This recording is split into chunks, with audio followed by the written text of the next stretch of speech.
قبیلہ قریش کا سردار اعلیٰ ابو سفیان، جو کسی وقت للکار کر بات کیا کرتا تھا اور مسلمانوں کے گروہ کو محمد کا گروہ کہہ کر انہیں پلے ہی نہیں باندھتا تھا، اب بجھ کر رہ گیا تھا۔ خالد بن ولید رضی اللہ عنہ کے قبول اسلام کے بعد تو ابو سفیان صرف سردار رہ گیا تھا۔ یوں لگتا تھا جیسے جنگ و جدل کے ساتھ اس کا کبھی کوئی تعلق رہا ہی نہ ہو۔ عثمان بن طلحہ اور عمر بن العاص رضی اللہ عنہ جیسے ماہر جنگجو بھی اس کا ساتھ چھوڑ گئے تھے۔ اس کے پاس ابھی اکرمہ اور صفوان جیسے سالار موجود تھے، لیکن ابو سفیان صاف طور پر محسوس کرنے لگا تھا کہ اس کی یعنی قریش کی جنگی طاقت بہت کمزور ہو گئی ہے۔ تم بزدل ہو گئے ہو ابو سفیان، اس کی بیوی ہند نے ایک روز اس سے کہا۔ تم مدینہ والوں کو مہلت اور موقع دے رہے ہو کہ وہ لشکر اکٹھا کرتے چلے جائیں اور ایک روز آ کر مکے کی اینٹ سے اینٹ بجا دیں۔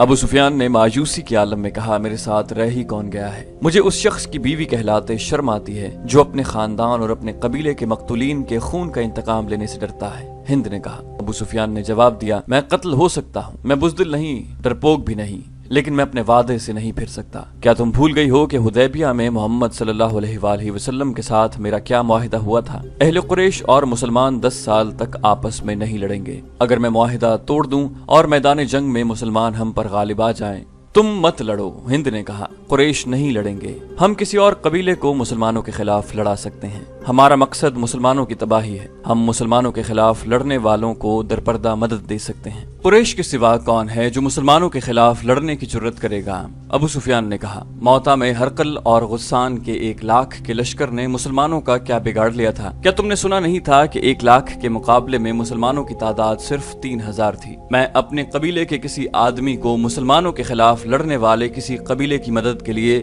جانے کی اجازت نہیں دوں گا۔ ہند نے غضبناک لہجے میں کہا، مت بھولو ابو سفیان، میں وہ عورت ہوں جس نے احد کی لڑائی میں حمزہ کا پیٹ چاک کر کے اس کا کلیجہ نکالا اور اسے چبایا تھا۔ تم میرے خون کو کس طرح ٹھنڈا کر سکتے ہو؟ تم نے حمزہ کا نہیں، اس کی لاش کا پیٹ چاک کیا تھا۔ ابو سفیان نے ہونٹوں پر طنزیہ مسکراہٹ لا کر کہا، مسلمان لاش نہیں اور وہ جو کچھ بھی ہیں، خدا کی قسم میں معاہدہ نہیں توڑوں گا۔ معاہدہ تو میں بھی نہیں توڑوں گی، ہند نے کہا، لیکن مسلمانوں سے انتقام ضرور لوں گی اور یہ انتقام بھیانک ہوگا۔ قبیلہ قریش میں غیرت والے جنگجو موجود ہیں، آخر تم کرنا کیا چاہتی ہو؟ ابو سفیان نے پوچھا۔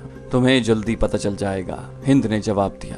مکہ کے گرد و نواح میں خزاعہ اور بنو بکر 2 قبیلے آباد تھے، ان کی آپس میں بڑی پرانی عداوت تھی۔ حدیبیہ میں جب مسلمانوں اور قریش میں صلح ہو گئی اور 10 سال تک عدم جارحیت کا معاہدہ ہو گیا تو یہ دونوں قبیلے اس طرح اس معاہدے کے فریق بن گئے کہ قبیلہ خزاعہ نے مسلمانوں کا اور قبیلہ بنو بکر نے قریش کا اتحادی بننے کا اعلان کر دیا۔ معاہدہ جو تاریخ میں صلح حدیبیہ کے نام سے مشہور ہوا، خزاعہ اور بنو بکر کے لیے یوں فائدہ مند ثابت ہوا کہ دونوں قبیلوں کے آئے دن کی لڑائیاں بند ہو گئیں۔ اچانک یوں ہوا کہ بنو بکر نے ایک رات خزاعہ کے ایک بستی پر حملہ کر دیا۔ یہ کوئی بھی نہ جان سکا کہ بنو بکر نے معاہدہ کیوں توڑ دیا تھا۔ ایک روایت ہے کہ اس کے پیچھے ہند کا ہاتھ تھا۔ خزاعہ چونکہ مسلمانوں کے اتحادی تھے، اس لیے ہند نے اس توقع پر خزاعہ پر بنو بکر سے حملہ کروایا تھا کہ خزاعہ مسلمانوں سے مدد مانگیں گے اور مسلمان ان کی مدد کو ضرور آئیں گے، اور وہ جب بنو بکر پر حملہ کریں گے تو قریش مسلمانوں پر حملہ کر دیں گے۔ ایک روایت یہ ہے کہ یہ غسانی عیسائیوں اور یہودیوں کی سازش تھی۔ انہوں نے سوچا تھا کہ قریش اور مسلمانوں کے اتحادیوں کو آپس میں لڑا دیا جائے تو قریش اور مسلمانوں کے درمیان لڑائی ہو جائے گی۔ بنو بکر خزاعہ کے مقابلے میں طاقتور قبیلہ تھا۔ غسانیوں اور یہودیوں نے بنو بکر کی ایک لڑکی اغوا کر کے قبیلہ خزاعہ کی ایک بستی میں پہنچا دی اور بنو بکر کے سرداروں سے کہا کہ خزاعہ نے ان کی لڑکی کو اغوا کر کے لے آئے ہیں۔ بنو بکر نے جاسوسی کی اور پتہ چلا کہ ان کی لڑکی واقعی خزاعہ کی ایک بستی میں ہے۔ ہند نے اپنے خاوند ابو سفیان کو بتائے بغیر قریش کے کچھ آدمی بنو بکر کو دے دیے۔ ان میں قریش کے مشہور سالار اکرمہ اور صفوان بھی تھے۔ چونکہ حملہ رات کو کیا گیا تھا اس لیے خزاعہ کے 20 آدمی مارے گئے۔ یہ راز ہر کسی کو معلوم ہو گیا کہ بنو بکر کے حملے میں قریش کے آدمی مدد کے لیے گئے تھے۔ خزاعہ کا سردار اپنے ساتھ 2-3 آدمی لے کر مدینے چلا گیا۔ خزاعہ غیر مسلم قبیلہ تھا۔ اس کے یہ آدمی حضور اکرم صلی اللہ علیہ وآلہ وسلم کے پاس پہنچے اور آپ کو بتایا کہ بنو بکر نے قریش کی پشت پناہی سے حملہ کیا اور قریش کے کچھ جنگجو بھی اس حملے میں شریک تھے۔ خزاعہ کے ایلچی نے حضور صلی اللہ علیہ وآلہ وسلم کو کو بتایا کہ اکرمہ اور صفوان بھی اس حملے میں شامل تھے۔ رسول اکرم صلی اللہ علیہ وآلہ وسلم غصے میں آ گئے۔ یہ معاہدے کی خلاف ورزی تھی۔ آپ صلی اللہ علیہ وآلہ وسلم نے مجاہدین کو تیاری کا حکم دے دیا۔ مورخ لکھتے ہیں کہ رسول اللہ صلی اللہ علیہ وآلہ وسلم کا رد عمل بڑا ہی شدید تھا۔ اگر معاملہ صرف بنو بکر اور خزاع کی آپس میں لڑائی کا ہوتا تو حضور شاید کچھ اور فیصلہ کرتے، لیکن بنو بکر کے حملے میں قریش کے نامی گرامی سالار اکرمہ اور صفوان بھی شامل تھے۔ اس لیے آپ صلی اللہ علیہ وآلہ وسلم نے فرمایا کہ معاہدے کی خلاف ورزی کی ذمہ داری اہل قریش پر عائد ہوتی ہے۔ ابو سفیان نے صلح حدیبیہ کی خلاف ورزی کی ہے۔ مدینہ کی گلیوں اور گھروں میں آوازیں سنائی دینے لگیں، رسول اللہ صلی اللہ علیہ وسلم کے حکم پر ہم مکہ کی اینٹ سے اینٹ بجا دیں گے، اب قریش کو ہم اپنے قدموں میں بٹھا کر دم لیں گے۔ رسول اللہ صلی اللہ علیہ وسلم نے مکہ پر حملے کے تیاری کا حکم دے دیا۔ ابو سفیان کو اتنا ہی پتہ چلا تھا کہ بنو بکر نے خزاع پر شب خون کی طرز کا حملہ کیا ہے اور خزاع کے کچھ آدمی مارے گئے ہیں۔ اسے یاد آیا کہ اکرمہ اور صفوان صبح سویرے گھوڑوں پر سوار کہیں سے آ رہے تھے۔ اس نے ان سے پوچھا تھا کہ وہ کہاں سے آ رہے ہیں، تو انہوں نے جھوٹ بولا تھا کہ وہ گھڑ دوڑ کے لیے گئے تھے۔ دوپہر کے وقت جب اسے پتہ چلا کہ بنو بکر نے خزاع پر حملہ کیا ہے تو اس نے اکرمہ اور صفوان کو بلایا۔ تم دونوں مجھے کس طرح یقین دلا سکتے ہو کہ خزاع کی بستی پر بنو بکر کے حملے میں تم شریک نہیں تھے؟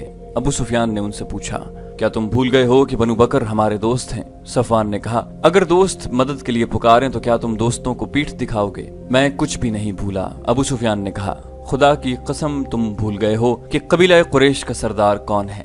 میں ہوں تمہارا سردار، میری اجازت کے بغیر تم کسی اور کا ساتھ نہیں دے سکتے۔ ابو سفیان، اکرمہ نے کہا، میں تمہیں اپنے قبیلے کا سردار مانتا ہوں، تمہاری کمان میں لڑائیاں لڑی ہیں، تمہارا ہر حکم مانا ہے، لیکن ہم دیکھ رہے ہیں کہ تم قبیلے کے وقار کو مجروح کرتے چلے جا رہے ہو۔ تم نے اپنے دل پر مدینہ والوں کا خوف طاری کر لیا ہے۔ اگر میں قبیلے کا سردار ہوں تو میں کسی کو ایسا جرم بخشوں گا نہیں جو تم نے کیا ہے، ابو سفیان نے کہا۔ ابو سفیان، اکرمہ نے کہا، وہ وقت تمہیں یاد ہوگا جب خالد مدینہ کو رخصت ہوا تھا، تم نے اسے بھی دھمکی دی تھی اور میں نے تمہیں کہا تھا کہ ہر کسی کو حق حاصل ہے کہ وہ اس عقیدے کا پیروکار ہو جائے جسے وہ اچھا سمجھتا ہے، اور میں نے تمہیں یہ بھی کہا تھا کہ تم نے اپنا رویہ نہ بدلا تو میں بھی تمہارا ساتھ چھوڑنے اور محمد صلی اللہ علیہ وآلہ وسلم کی اطاعت قبول کرنے پر مجبور ہو جاؤں گا۔ کیا تم نہیں سمجھتے کہ باوقار لوگ اپنے عہد کی خلاف ورزی نہیں کیا کرتے؟ ابو سفیان نے کہا، تم نے بنو بکر کا ساتھ دے کر اور مسلمانوں کے اتحادی قبیلے پر حملہ کر کے اپنے قبیلے کا وقار تباہ کر دیا ہے۔ اگر تم یہ سوچ رہے ہو کہ محمد صلی اللہ علیہ وآلہ وسلم نے مکہ پر حملہ کر دیا تو تم حملہ پسپا کر دو گے تو تم خوش فہمی میں مبتلا ہو۔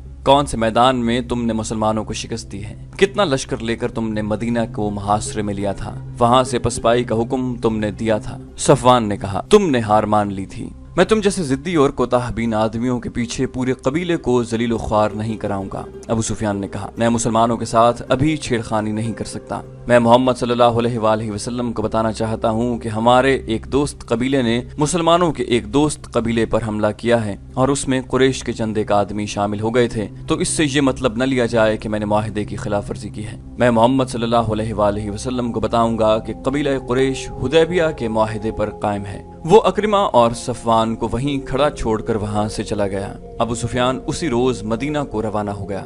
اہل مکہ حیران تھے کہ ابو سفیان اپنے دشمن کے پاس چلا گیا ہے۔ اس کے خلاف آوازیں اٹھنے لگیں۔ اس کی بیوی ہند پھنکارتی پھر رہی تھی۔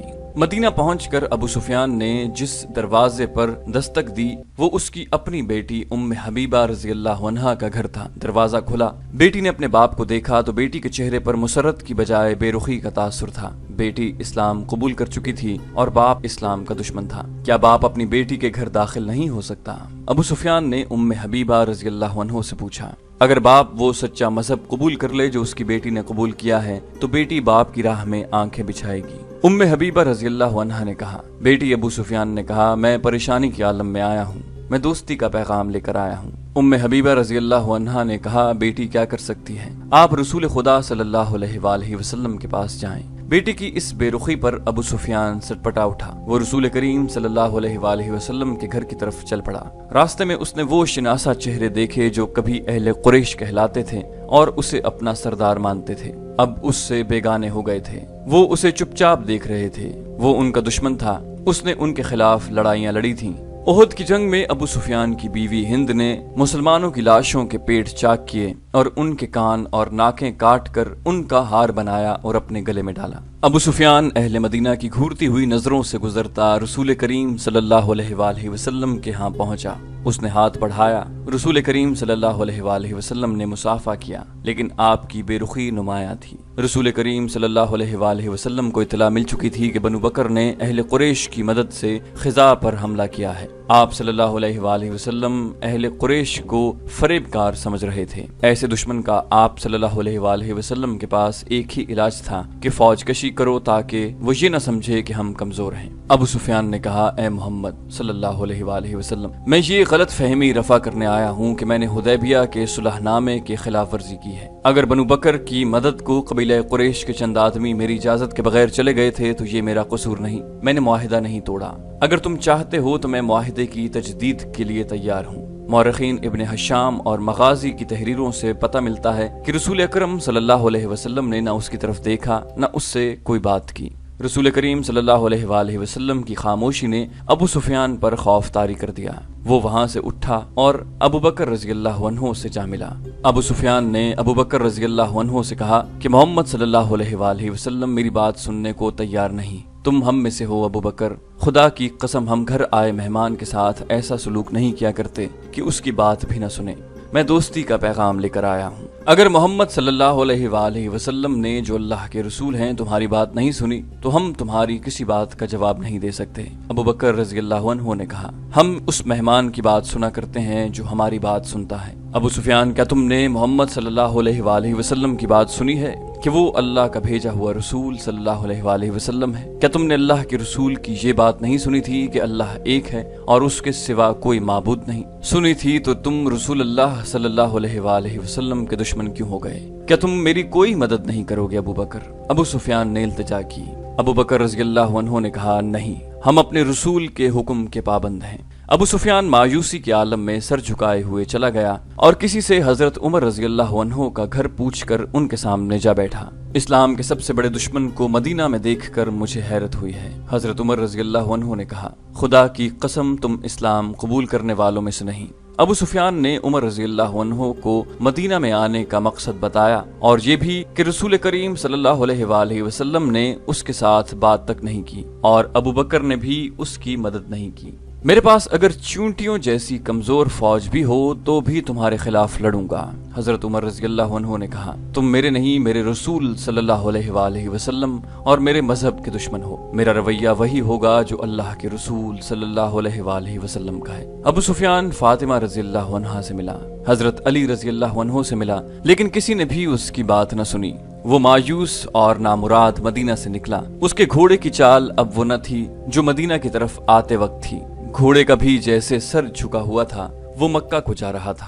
رسول خدا صلی اللہ علیہ وآلہ وسلم نے اس کے جانے کے بعد ان الفاظ میں حکم دیا کہ مکہ پر حملے کے لیے زیادہ سے زیادہ تعداد میں فوج تیار کی جائے۔ آپ صلی اللہ علیہ وآلہ وسلم کے حکم میں خاص طور پر شامل تھا کہ جنگی تیاری اتنی بڑے پیمانے پر ہو کہ مکہ والوں کو فیصلہ کن شکست دے کر قریش کو ہمیشہ کے لیے تہ و تیغ کر لیا جائے۔ اس کے علاوہ حضور صلی اللہ علیہ وآلہ وسلم نے فرمایا کہ کوچ بہت تیز ہوگا اور اسے ایسا خفیہ رکھا جائے گا کہ مکہ والوں کو بے خبری میں دبوچ لیا جائے یا مکہ کے قریب اتنی تیزی سے پہنچا جائے کہ قریش کو مہلت نہ مل سکی کہ وہ اپنے اتحادی قبائل کو مدد کے لیے بلا سکیں۔ مدینہ میں مسلمانوں نے راتوں کو بھی سونا چھوڑ دیا۔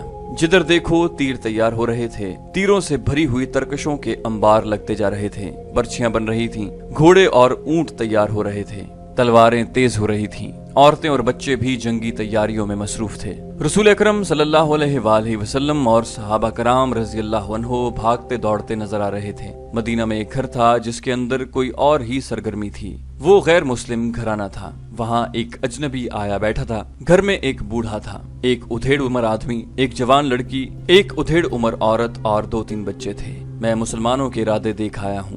اجنبی نے کہا، ان کا ارادہ ہے کہ مکہ والوں کو بے خبری میں جالیں۔ بلا شک و شبہ محمد صلی اللہ علیہ وآلہ وسلم جنگی چالوں کے ماہر ہیں۔ انہوں نے جو کہا ہے وہ کر کے دکھا دیں گے۔ ہم کیا کر سکتے ہیں؟ بوڑھے نے کہا۔ ہم کیا کر سکتے ہیں؟ بوڑھے نے پوچھا۔